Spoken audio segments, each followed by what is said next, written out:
All right, I would normally at this point tell you to turn somewhere in your scripture because we are looking at a particular section, and I'm not doing that today because this week and next week will be a little different in what we're doing. And so last week we began this little series called Timeline, and last week we looked at the foundation of everything.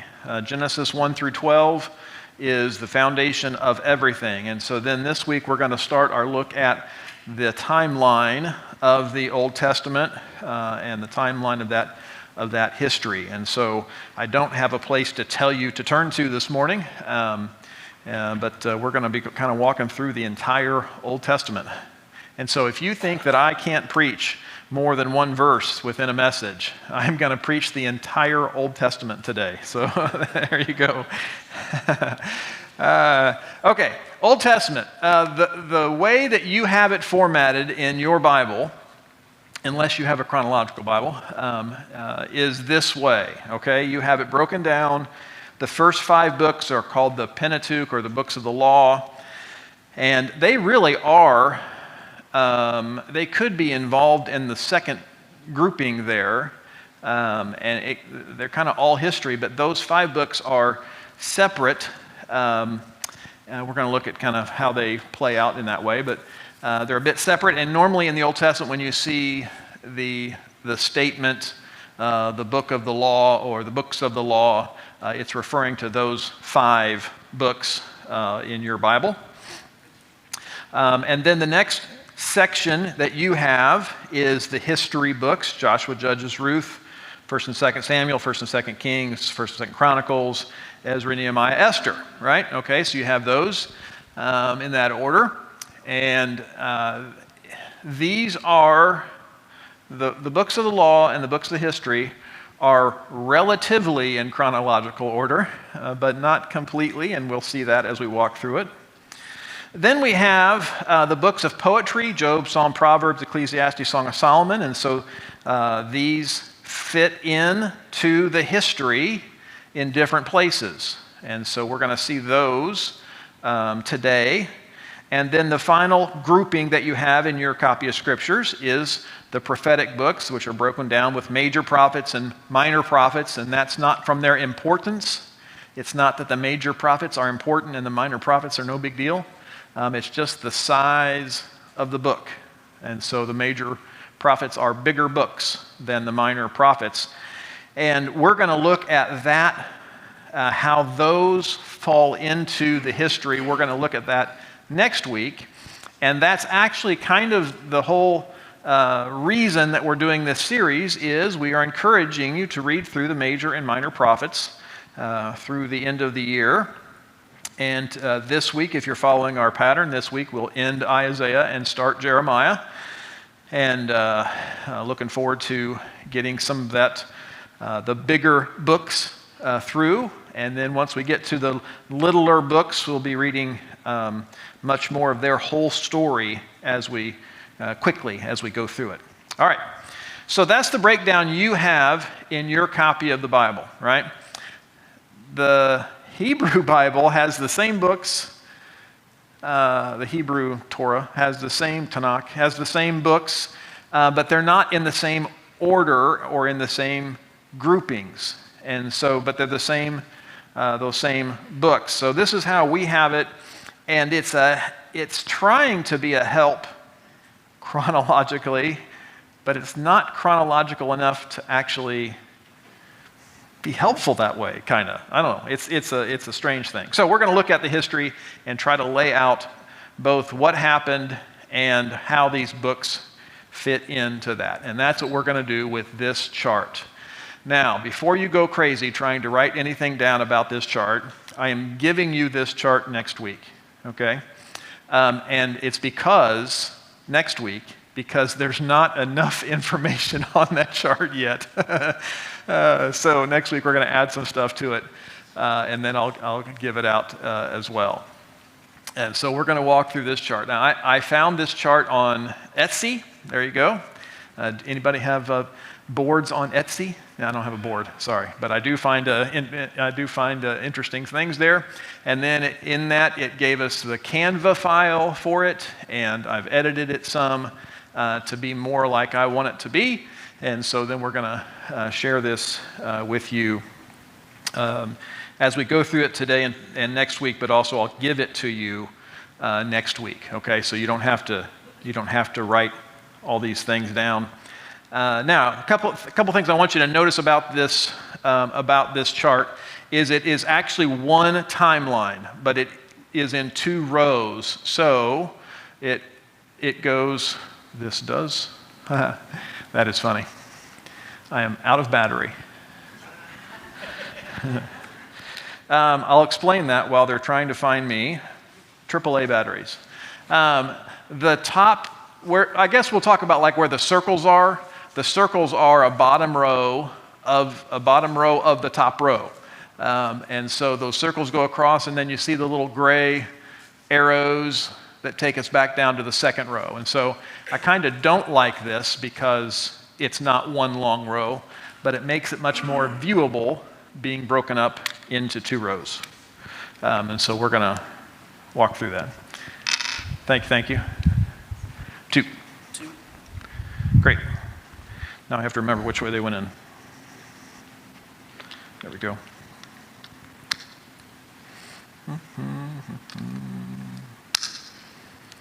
I wouldn't worry about it, but I'm doing the clicking and I'm doing the pointing today. So there we go. Hey, full battery. Okay, so yeah. So this is one row and it goes all the way across, and then this little gray arrow points us to where it comes back down here and starts again. So this is at the end of that. There you go. All right, now you got it. No problem, you understand that. Before I throw these batteries somewhere, I'll put them there. Good. All right, so we're going to walk through this Old Testament timeline and see along the top so this is the timeline and this is where the books fit in. Does that make sense to you? Okay, so we started in last week. I'll just go ahead and zoom into that top section. So we're going to zoom into some sections so you can see it a little better. How's that sound? So we're going to zoom in on that section right there. Okay, is that better? Good. All right, so what happens is last week we looked at Genesis 1 through 12, and Genesis 1 through 12 gets us all of those first bottom sections: creation, the fall with Adam and Eve, the flood with Noah, Tower of Babel, right? Wait. Tower of Babel and the call of Abraham, right? Chapter 12 is the call of Abraham. 10 fingers, 2 ears makes 12. Call of Abraham. And so that's what begins the process of the rest of all of history, but the rest of the Old Testament that we will see. So at that call of Abraham, we have Abraham believing God and having righteousness put on him because he believed God. And then because he did that, he followed God's direction into the promised land, right? So it's not his act of following the Lord or his offering of his son or any of the obedience that he did that earned him righteousness. The New Testament tells us especially that Abraham believed God and it was counted to him as righteousness. So Abraham had faith in God, and then he was given promises that were important, promises of family, promises of nations, and promises of blessing. And so we see the beginning of Israel there in Abraham. Abraham had Isaac. You know the story about God telling him to offer this son that he's waited forever for. He's waited, and he couldn't have kids, and now he's had his promised child, and then the Lord asks him to offer him on the mountain. Now, most of you in the room are parents, and you understand. Can you imagine being asked to offer your child to the Lord? Now, what I'm saying is, you better know that it's God asking, right? Not your weird head, not bad food you had last night. It's so. But he did ask Abraham to do that, and Abraham was willing. But there was a sacrifice instead of Isaac. Isaac didn't die; he lived on, and he had Jacob. And in this listing, we go to Joseph because Joseph becomes such an important figure in what's going on. But Abraham, Isaac, and Jacob, you will see that listed again and again in the Old Testament. Abraham, Isaac, and Jacob, they are the patriarchs of Israel, of the Jewish people. Jacob had 12 kids, right? Jacob had 12 kids. And if you've ever looked at his kids and known of the tribes of Israel, they're similar. They're not exactly the same because there's history there. So you have this, I found this is not mine, I want to just walk through it. You have the 12 kids of Jacob by these different wives, and you would think that the 12 tribes are these 12 kids, but they're not quite that way because Reuben lost his birthright due to his immorality, and Joseph got a double blessing. So you don't have Reuben, but you do have Ephraim and Manasseh. There, Ephraim and Manasseh. Those are Joseph. So Joseph there's not a tribe of Joseph. There's two tribes of Joseph, Ephraim and Manasseh. Okay. All right, now it says on there, Dinah, the daughter, you see that one? We're going to get to that. When Joshua is dividing the land, the guy doesn't have a son. And she says, hey, we're still the clan, we're still the tribe. What's going on here? And so that's continued through her. All right. So those tribes that you see in the Old Testament are Jacob's kids. Abraham, Isaac, Jacob. They're the patriarchs of the Jewish faith, right, of Israel. And then the 12 tribes are Jacob's kids with some adjustment. Okay? Good? All right, let's go back to the little chart there. So we have Abraham, Isaac, and Jacob setting up the beginning, the heritage of the Jews. And then Joseph. Joseph is the one who gets sold into slavery into Israel, and he's mistreated. And at the end of the book, he says about his brothers, you meant it for bad, God meant it for good. What an incredible attitude Joseph has. If you want to do I like doing character studies. If you want to do a character study, Joseph is a great one. His attitude about the mistreatment and his attitude about some of the things that went on in his life is great. His running out of Potiphar's house. How can I sin and do this great wickedness, right? And so you have so many good examples from Joseph that you would want to follow. All right, so then they are in Egypt. They actually end up moving everybody to Egypt because there's a famine.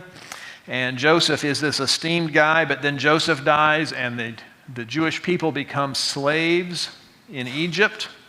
And that's what brings us into the Exodus story where Moses is born. Moses is hidden and then discovered by Pharaoh's daughter and raised as the one who would be involved in the court there, and he has all this prestige, but then he's not useful to the Lord in that way, and so he ends up leaving there and living out in the sticks for 40 years while the Lord grows him to the point where the burning bush happens, and God tells him he wants to use him to go tell Pharaoh to let my people go, right? So you have Moses there with the Exodus. Now there's so much that happens in Exodus. There's so many important things. The Jewish calendar is started in Exodus. The holidays of the Jewish faith of the Old Testament are started in Exodus. The Passover is actually done in Exodus and then celebrated, and that becomes Jesus is our Passover lamb, there's so much that happens in Exodus while they're leaving Egypt, while they're heading out in that way. In the historical part of that, they get to the south of the Promised Land as they're going to go back into it. You guys, if you've been through children's church, you know this. They sent in 12 spies. 10 were bad and 2 were good, right? Joshua and Caleb were ones that said, yeah, let's go in. The Lord wants us to go in. I know they're big guys. I know they're big groups. I know they're tough armies. But if the Lord wants us to go in, He can do it. And the other 10 said, have you seen the size of those guys? They're too big for us. And so they choose not to, and then they have to wander in the land. So we're going to get to that wandering in the next little section there. In this little section here, you notice we have the book of Leviticus, and it's turned sideways because the book of Leviticus isn't telling about a stretch of time. It's telling about the giving of the law, right? It's telling about the giving of the law. And so one of the things about the giving of the law is that some of the things that were laws in the Old Testament no longer apply to us. Some of the things in the Old Testament that were given as laws definitely apply to us. And how do you make the distinction between those? So you'll have cynics of the Bible that say, the Old Testament says you should stone a child who disobeys their parent. Okay? Why aren't we practicing that? If that's in the Bible, why aren't we practicing that? Right? Are we being ungodly by not practicing that? Right? Okay. So what happens is that in the Old Testament you have 3 types of law there. The ceremonial or sacrificial law, the civil or national law, and a moral law. And they're all given and somewhat intertwined. And I want to talk about them a little differently. The ceremonial or sacrificial law is what Jesus fulfilled in His death, burial, and resurrection. The idea of the offerings of a pure lamb or a pigeon if you couldn't afford a lamb, or there's all these rules, all these laws around this ceremony practice about the priests and who could go in and who couldn't go in, and about all of this ceremonial instructions that were given. And that sacrificial law, John said of Jesus, behold, the Lamb of God who washes away the sins of the world, right? And so you have Jesus fulfilling this sacrificial law. He's the final sacrifice. When He died, He said, it is finished. Then there is civil or national law, and this is some of the stuff that we probably should follow, but we don't have to. Okay, you had safe cities where if you killed somebody and and you knew that family was going to come kill you because you killed somebody, right? You could run to these cities and stay there, and they couldn't kill you, right? They couldn't kill you. And so even if it was an accident, if you were lifting something heavy and it fell on somebody you were working with, that family could kill you. And so you had to run to one of these cities, and that way you could be safe and maybe be heard and maybe explain yourself and maybe, right? And so there's that, but that law, those laws about having those cities, that does not apply to our nation, even though some of those ideas are good. Does that make sense to you? It's national civil law. But then there's also moral law. And you know what's true about morals is they don't change. They don't change. So typically you would hear them group that the 10 Commandments are in this. But no, they're intertwined. The Sabbath is not a moral law. Finding rest, taking rest, is a good principle. practicing the Sabbath is not a moral law that continues today. Why do we celebrate on Sunday and not Saturday? Right? We celebrate on Sunday because Jesus resurrected on Sunday, right? The moral law is kind of most of the Ten Commandments. Thou shalt not kill, thou shalt not lie, right? Moral truth. And so the Old Testament law breaks down into different types of law, and the moral law shows that we are sinners. It does. I always think about that in the Ten Commandments. I don't need the Ten Commandments to show you that you're a sinner. I just need one. Right? Liar. I mean, everybody's told a lie. Now, I don't know your life. I don't know when you told a lie. I don't know how you told a lie. But I'm pretty confident, liar. And I think if you tell me, no, I never did, I might say, liar. But there are several moral laws that continue. And so as we look at the Old Testament, don't allow somebody's cynical view of an Old Testament law get you tripped up, okay? Understand that there are a variety of types of laws given. Some are fulfilled, some do not apply, and then the moral laws continue as truth that moral is moral. Okay, good.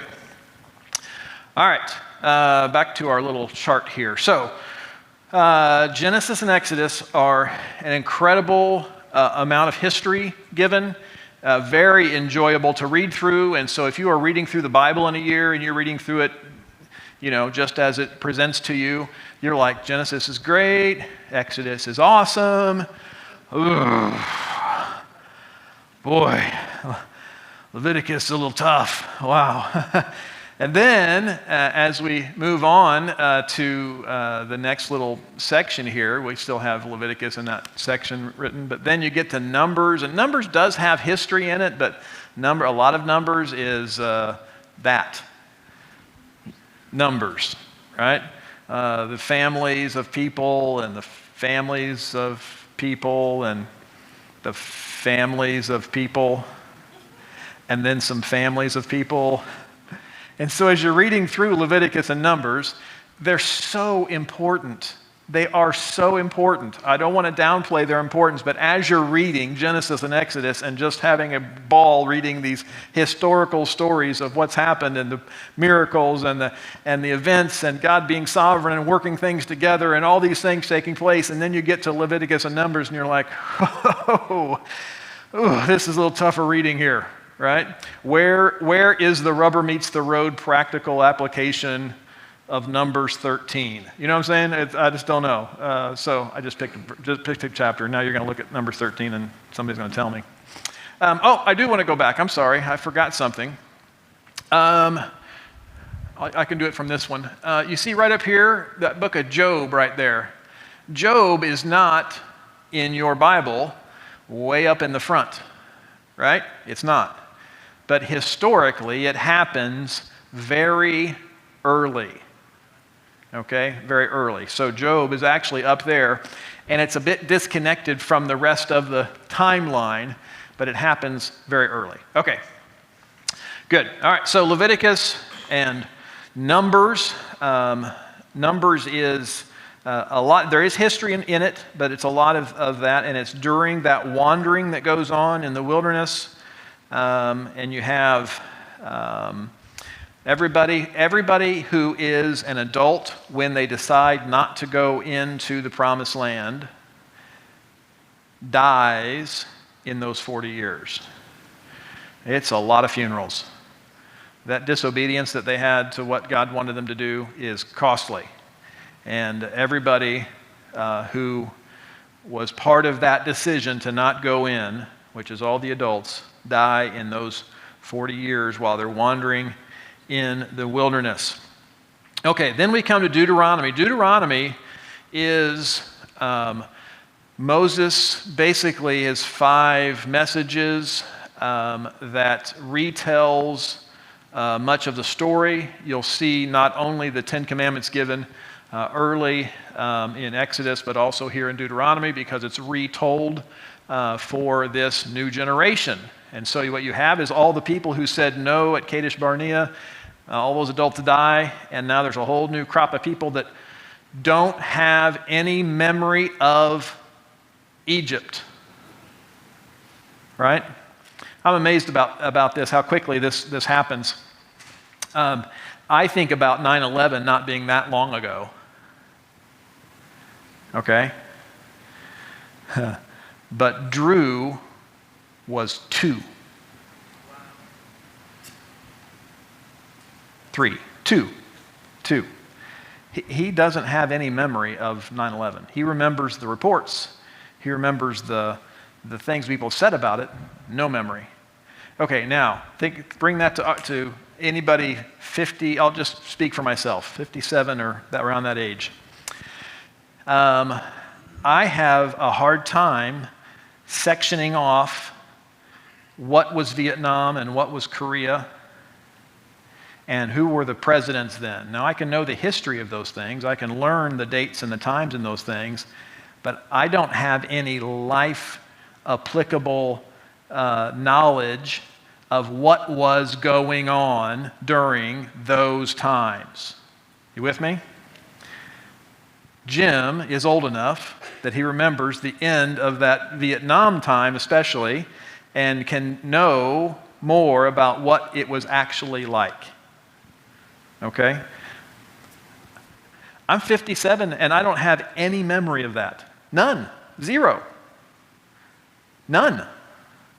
And so you have all these people who have been born and they're raised up in the wilderness and they have no history of Egypt and what's going on. They know the stories, right?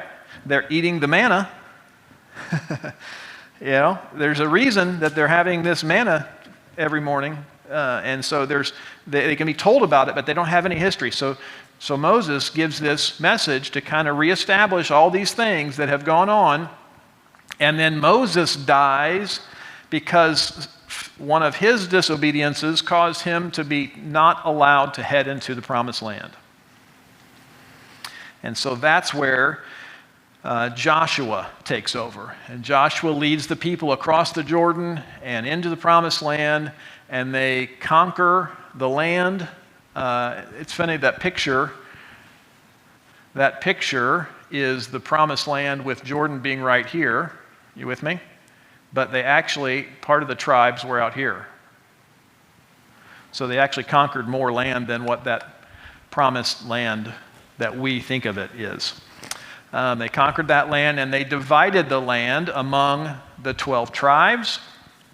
Levi did not get a land evaluation because he's the tribe of the priests that would serve all of the tribes.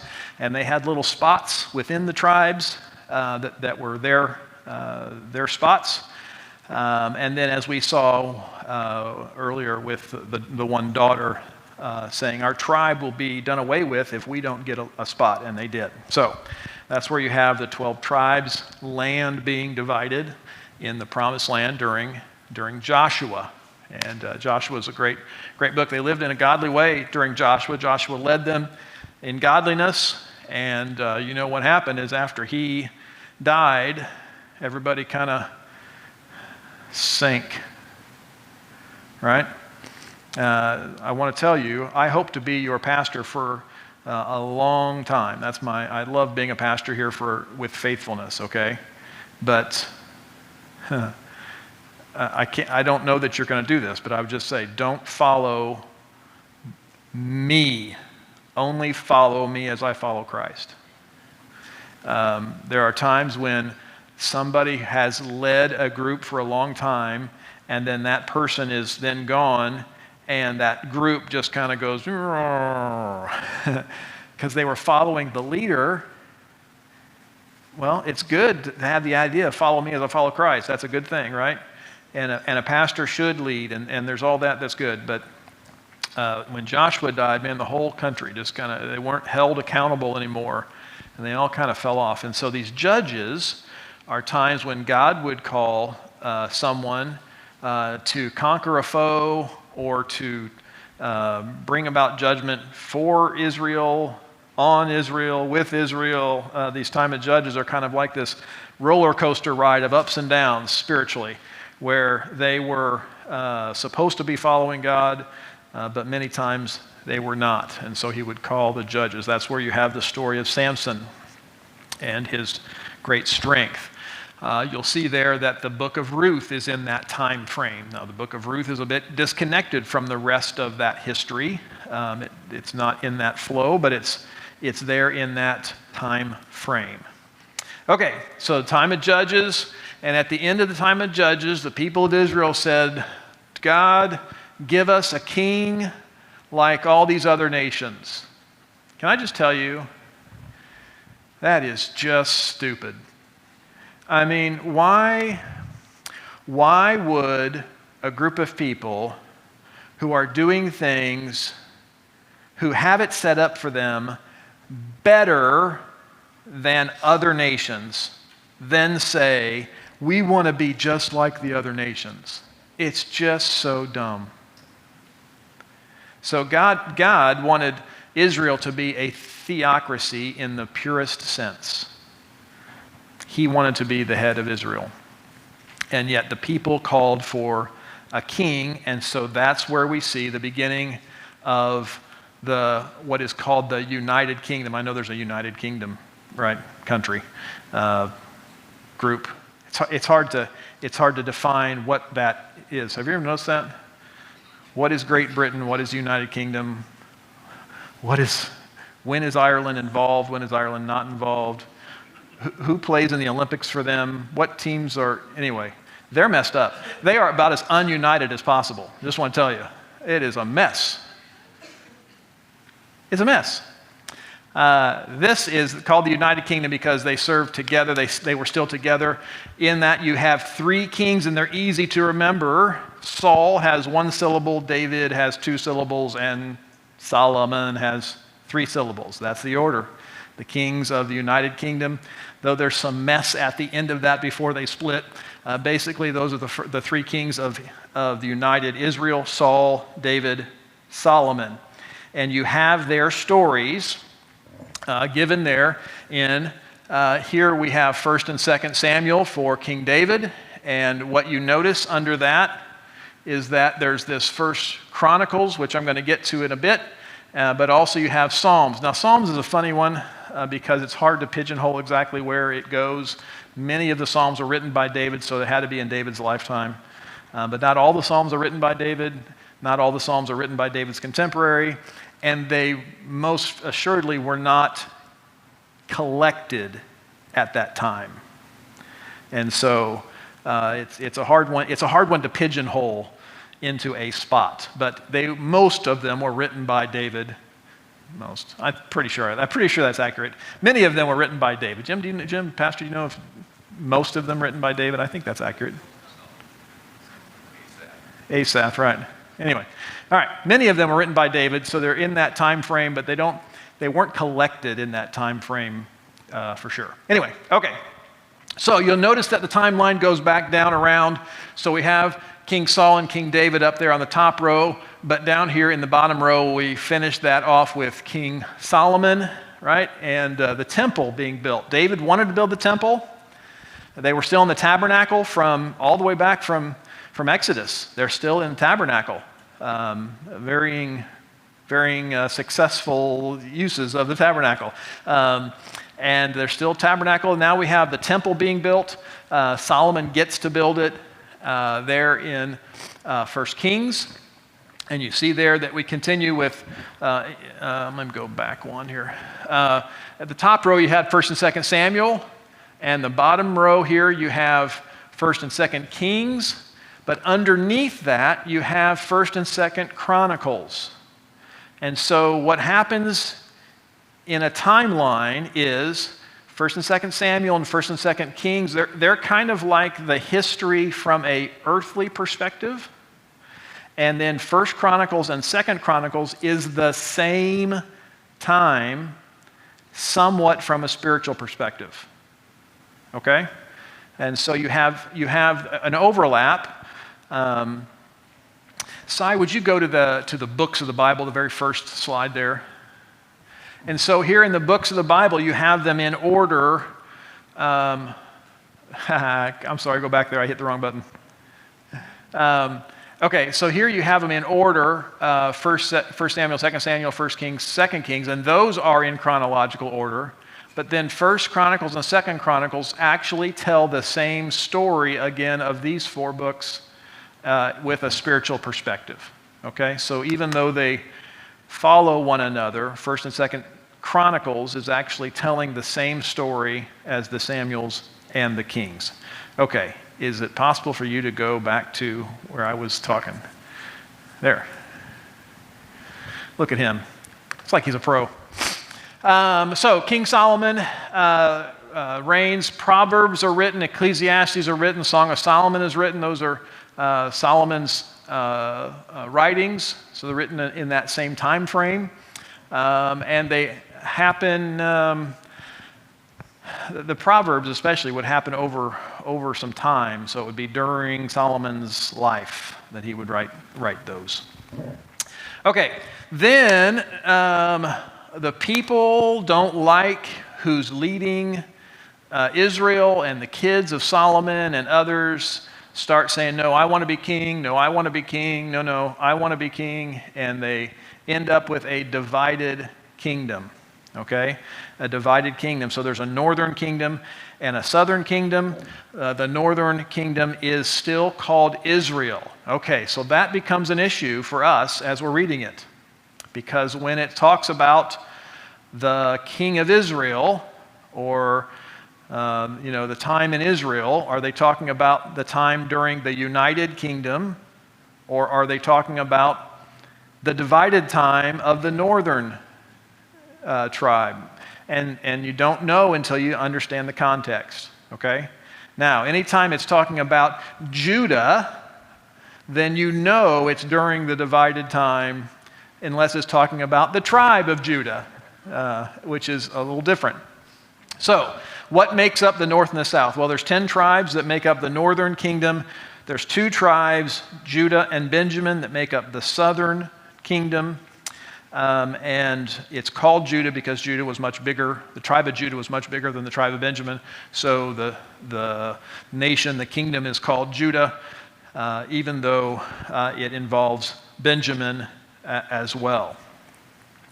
Okay, this is the time. It's not like there hadn't been prophetic things happening before this, but this is the time when you have the major and minor prophets. This is that time frame. And this is where we're going to spend a lot of time next week putting those books in here, and they're not on here. So that's what we're adding next week, is the books of the major and minor prophets through here. But I just want to walk through this history today. Okay, so you have the northern kingdom that ends up being dispersed from Assyria. They're taken captive into Assyria, and then they are not held together. They are dispersed, and they intermingle with everybody, and those 10 tribes are done. Those 10 tribes are done there. There are no more. They get intermarried with the other nations, and they're all dispersed, killed or dispersed, and they are not heard from again. And so that's an important component to know. Like when Paul says that he's of the tribe of Benjamin. Now I'm blanking on that. He did say that. Yes, of the tribe of Benjamin. Paul says of his own history, he's of the tribe of Benjamin. That's a prestigious thing, because he's got a clear line back to the faithful ones who didn't leave God, who didn't, right? They all that. Anyway, so it's an important thing that he knows he's a Jew. There are kings, I think I'll probably use this next week, but there are kings of the northern kingdom, and they were all bad. They were all bad. And then there were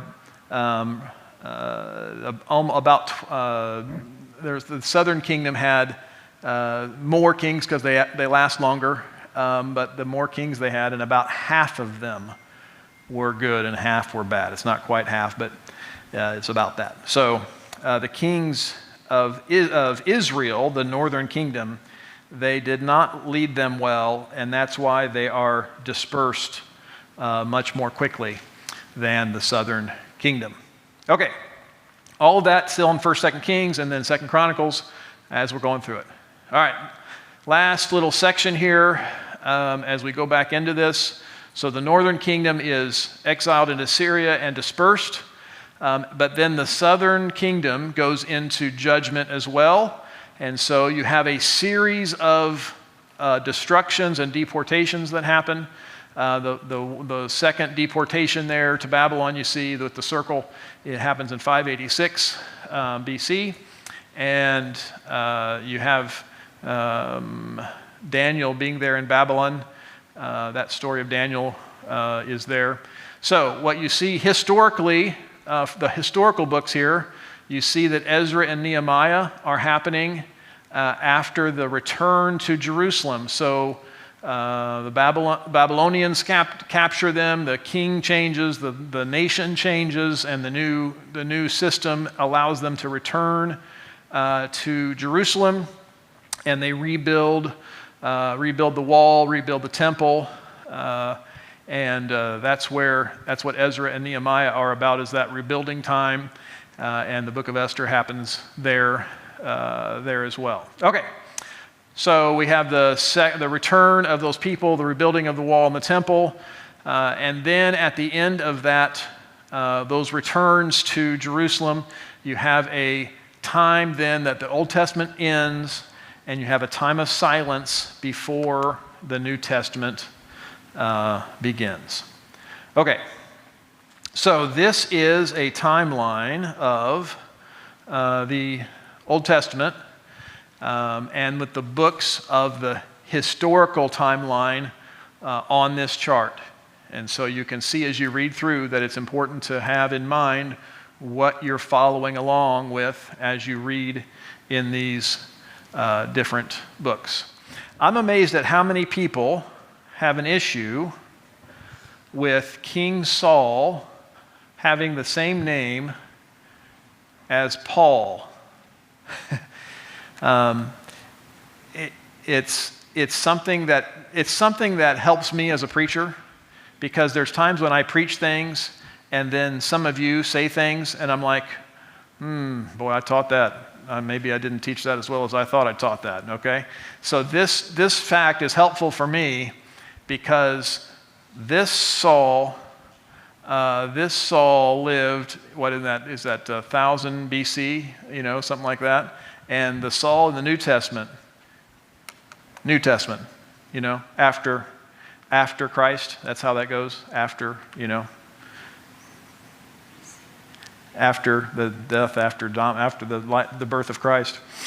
And so that's a big difference. And so, Daniel Webster wrote the, Webster's dictionary, and my name's Daniel, but I didn't write the dictionary. You know what I'm saying? I didn't write that. I mean, I come up with words a lot, but I didn't write the dictionary. And so different people. So King Saul in the Old Testament and the Saul who becomes Paul, the apostle, in the New Testament, completely different people, even though they have the same name.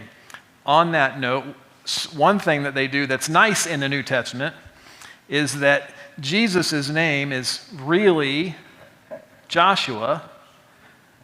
His name is Joshua, but they don't transliterate it that way into English, and that's very helpful, because just think of how messed up people would be thinking about Jesus fighting the Battle of Jericho. You know what I'm saying? It would be tough for them. And so you have some of the transliteration into English that does that is helpful, and some that's not helpful, and you have those kind of name things. All right, so there's your history of the Old Testament.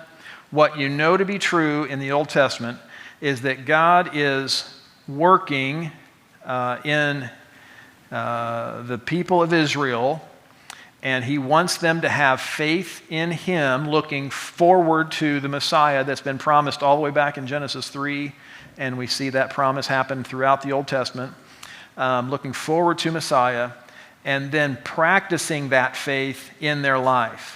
What you see Israel do is that some of them have faith in God, and some of them follow him, and some of them in their faith don't obey, and they come under judgment, in earthly judgment, because the nation is dispersed and then captured. You'll see the Lord bring the Philistines in to war against them, to teach them a lesson. You'll see him bring in different groups against them to war with them, to teach them a lesson, to cause them to be dependent on him. And so you'll see a lot of that take place. Okay, that is a quick run through of the Old Testament historical timeline, and it's important things to know as you're reading through your copy of Scripture where things fit. Your historical setting, your books of the Bible, the way they're ordered, are somewhat chronological, but not completely. And so you want to kind of know how those things break down. Okay, again, I'll be giving this chart out next time. There are churches that think that because we're in the New Testament age, the Old Testament is no longer important. I want to tell you that is not the case.